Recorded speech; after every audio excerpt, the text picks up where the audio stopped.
me feeling like I'm academics. Can't in the NFL team, I'm sitting back, I'm asking myself what's going on. Of course, I was a huge fan of Shedeur, still is, forever will be. Huge fan of Coach Prime.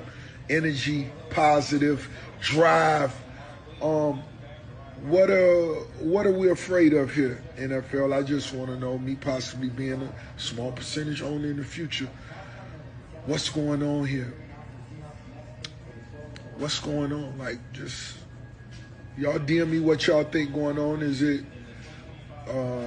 there fear of social currency, power?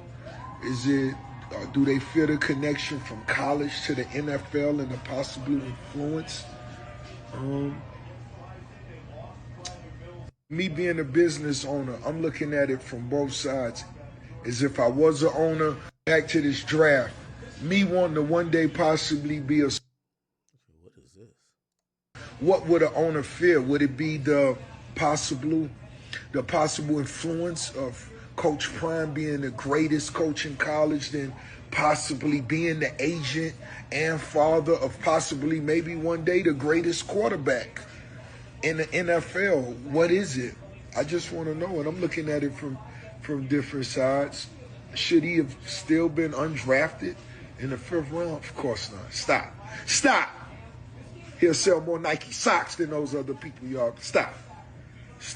His Ethica underwear sell more than these people jerseys who y'all. So if it's about business, it's about money. What is it really about? What is it really about? I think if it was just cut and dry is making money, because any franchise know they're going to make a killing in business with Shedeur Sanders. So if it's not about money, is it power? What would an owner fear? Okay. Or control? So now here's the question from the biggest boss, Ricky Rose. Would you rather have money or power? Power or control? Money, power, or control? Which one would you rather have? And you could only have one, because it's a lot of situations where that's the case. All right. Hey, with all due respect to Rick Ross, man, I think ain't none of you Negroes owning no fucking NFL team. Not because of lack of capital. It's very clear that the NFL is the ultimate, like, country club for old white men who would not relinquish either the sale of their team or anything else to not only people of color, but any institution that don't come from like some old money type shit. So I think this is a long type of wishful thinking type of thing by Rick Ross. And, I see everybody talking about the Shedeur Sanders thing. Again, I'm really not into this whole idea that it's racism. I think what it is that the NFL, unlike the NBA, don't like players that seem to have too much personality. They look at it as being defined. You got to realize when you're watching these players on the field, they all wear helmets. They all look alike. This ain't basketball where LeBron is throwing up powder in the air before the shit. All niggas is shooting threes and going night-night. Like, there's a lot of personality, and people with egos kind of thrive in the NBA. But when it comes to the NFL, they don't want nobody to rock the boat. They don't want nobody to destroy the locker room. They don't want nobody who actually think they're bigger than the program. And I think a lot of how people saw Shedeur moving, they felt he thought he was bigger than the program. Now, you might be like, well, that's a byproduct of him being black and him coming from a different culture, and his demeanor is a little bit different that makes him threatened. Okay, I'll buy into that if that's your argument. My thing is that I think his skill qualified him for an earlier draft pick, but I think what they thought they were going to get in baggage, attitude, and these other things made for teams to say, oh, we don't want to do it. Also, again, not, I hate to bring his father into this, but if his father is saying, yo, for certain teams, we ain't about to play there. So it's going to be like Eli Manning. Y'all going to have to trade him because we're not playing for y'all. Yeah, I'm pretty sure teams that were possibly in the running after hearing that bold statement says, you know what, we're good.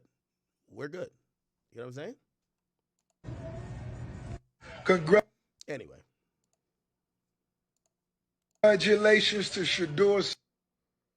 All right, so that happened. Then we get to find out that the person who prank called Shedeur Sanders during the NFL draft was actually the son of the Falcons coach. Okay, so the Atlanta Falcons coach, and I think it was the defensive coordinator, he had the number to Shedeur Falcons draft phone on a open iPad. His son saw the number, took the number with his friends, and did a prank call.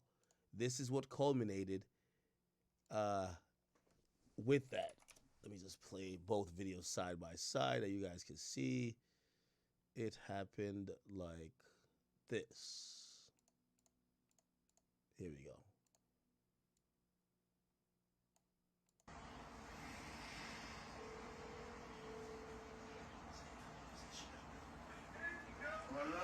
Hey, is this Shedeur? Hey, this is Mickey Loomis here, the GM of the New Orleans Saints. How you doing? This is Mickey Loomis here, GM of the Saints. How you doing? Good, how are you, man? Good, been waiting on you. Yeah, we have. It's been a long wait, man. We're going to take you with our next pick right here, man. It's ain't gonna be nothing there. Hey, but you're going to have to wait a little bit longer, man. Sorry about that. What does that mean? What? What did he say? I don't know. How you gonna ask us what it mean and you was on the phone? You heard that? He said you're gonna have to wait a little bit longer. Sorry about that. Why did he talk? What the fuck? Hey, that's fuck. That was crazy. So these kids did it. They're at some dorm, and they figured out the kid, who he is, right? Guys, I just got. What the fuck? I don't know. They pulled up. I heard. Sorry. And the Atlanta Falcons actually put out a statement, and the coach put out a statement as well. So the coach put out a statement, the son put out a statement. This is what the son said. On Friday night, I made a tremendous mistake. Shedeur, what I did was completely inexcusable, embarrassing, and shameful. I'm so sorry I took away from your moment. It was selfish and childish. I could never imagine getting ready to celebrate one of the biggest or greatest moments of your life, and I made a terrible mistake and messed with that moment. Thank you for accepting my call earlier today. I hope you could find in your heart to forgive me, Shedeur. Okay? Turn my mic down. I'm looking at levels. That should be good. Then the Atlanta Falcons said this. Earlier in the week, Jax Ulbrich, the 21-year-old son of defensive coordinator Jeff Ulbrich, unintentionally came across the draft contact phone number for Shedeur Sanders off an open iPad while visiting his parents' house and wrote the number down to later conduct a prank call. Jeff Ulbrich was unaware of the data exposure or any facets of the prank and was made aware of the above only after the fact. The Atlanta Falcons do not condone this behavior and send our sincere apologies to Shedeur Sanders and his family, who we've been in contact with to apologize to, as well as facilitate an apology directly from Jax to the Sanders family. We have also been in contact with the NFL and will continue to cooperate fully with any inquiries that we may receive from the NFL League office. We are thoroughly reviewing all protocols and updating if necessary to help prevent an incident like this. Okay. All right. We pretty much got it. We had Steven Jackson, who spoke on the matter of Shedeur Sanders and also spoke on Shannon Sharpe. He said this. What up, world? That's another situation. They hate to see confident niggas.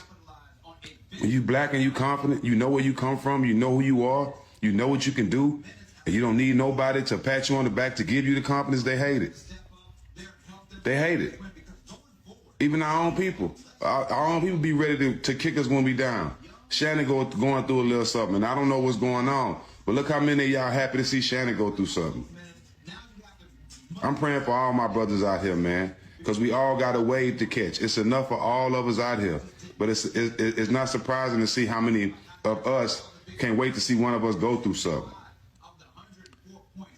And every man has a wave to catch. It's enough for all of us out here, bro. Every last one of us.